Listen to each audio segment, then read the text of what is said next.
Good evening, everyone, and welcome to the sixth update that I've done.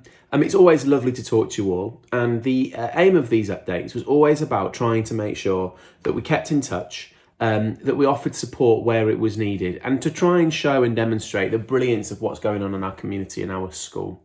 And we're all so proud of it. Unfortunately, tonight I do want to talk about something a little bit more serious, and that's about keeping our role in keeping people safe and making sure that everyone is doing what they can to support the NHS, support the key workers and real save lives. And I want to talk about social distancing. I know it's incredibly difficult to maintain and follow the social distancing guidance. I know it's really hard to stay in and not to go and see friends and families. And I know that so many of you are doing brilliantly. But it's really, really important that we continue to follow those social distancing guidelines. And there are two things I want to share with you tonight, two sets of statistics that I think are really, really worrying, especially for our school and our community. The first is the set of statistics around the coronavirus and the impact on the Black and minority ethnic community. And the fact that, as you can see in the graph, the coronavirus is killing more Black and minority ethnic people, and the Pakistani community in particular, 2.5 times more than the white community. And this is really, really worrying and something that we should really think about when we're struggling to follow the social distancing and making sure that we do follow it. The second piece of information I want to show you is also then again having a look at how deprivation can impact, and the coronavirus has an impact on deprivation, and the fact that poorer areas in the country are being hit over 50% more than the richer areas. And again, whether we like it or not, we know that there is deprivation within our community, economic deprivation within our community, and this will have an impact on our community if we're not careful. So it's really, really important that we continue to follow these social distancing guidelines. I know it's difficult. As I say, I've got 3 children. Keeping them in is really, really hard.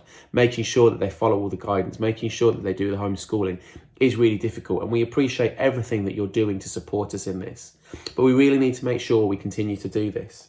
And the reason why I share this is to emphasise the seriousness of this and to make sure that we continue to support the key workers, continue to support the NHS, continue to make sure that we're saving lives in every way we can. It's also about preparation for the return to school. Obviously, this weekend in the news, you may have seen that the return to school is looking more and more likely it's going to be in June. There are mentions this weekend about primary schools being open on the 1st of June. We haven't had any confirmation from the government yet, but that's what it's looking like, is that we're returning to school in June. However, school won't be business as usual when we do return. It will look very, very differently. And it won't be for all students. It will more than likely be a reduced timetable. It will more than likely be reduced days and maybe partial days for some students. Not every student will be in every day. And there'll be very different timetable and very different routines that we'll be following. And they will all be around government guidelines for social distancing, because my first priority is to make sure our staff, our students and our families are safe as a result of this. And we cannot risk infection. We cannot risk passing this disease to other people and putting those lives at risk of our own community and of our staff and students.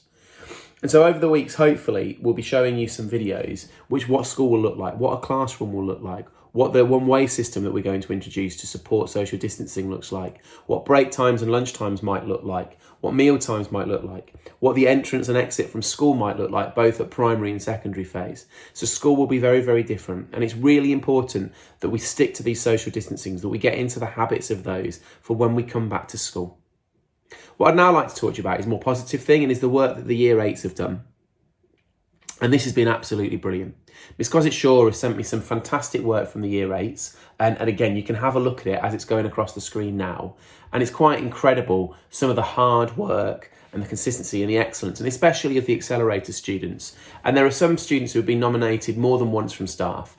And this is Afifa Arif, Aisha Hamid, Eliza Shazad, Alicia Abbas, Alicia Nadeem, Arn Lee, Daniel Mohammed, Maisha Ali, Saad Eli, and Zakir Islam.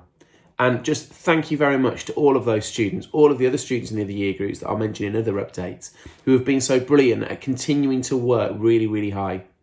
The amount of work our students are doing at home is more than other schools in the country, and I'm really, really proud of that. So keep on working hard. This is really important. And when we come to look at what we're doing when we come back to school and the intervention and the catch-up, all of this will indicate that. Finally, I'd like to end on a big thanks to Mrs. Horner at Worley Road. Next week will be the last week that we're at Worley Road. We're going to come back to the Halifax Academy, and we're going to have the students who were from key workers and vulnerable families at the Halifax Academy again. This is so we can start to prepare for life back at school and get the classroom sorted and get everything sorted that we want to. But it wouldn't have been possible, and coming through this with Mrs. Horner has been absolutely brilliant, and all the staff at Worley Road. It's been a real pleasure to work with them, and their kindness, their generosity, their warmth, all of these things have been absolutely brilliant for staff and students who have been down there. So I want to say a big thank you to her. As always, if you've got any concerns, then please do contact school. We're here to help. Please do speak with someone when you get the phone calls. And again, thank you to all the families, all the staff, all the students who are working so hard at the moment. Look after yourselves, keep safe, and speak to you soon.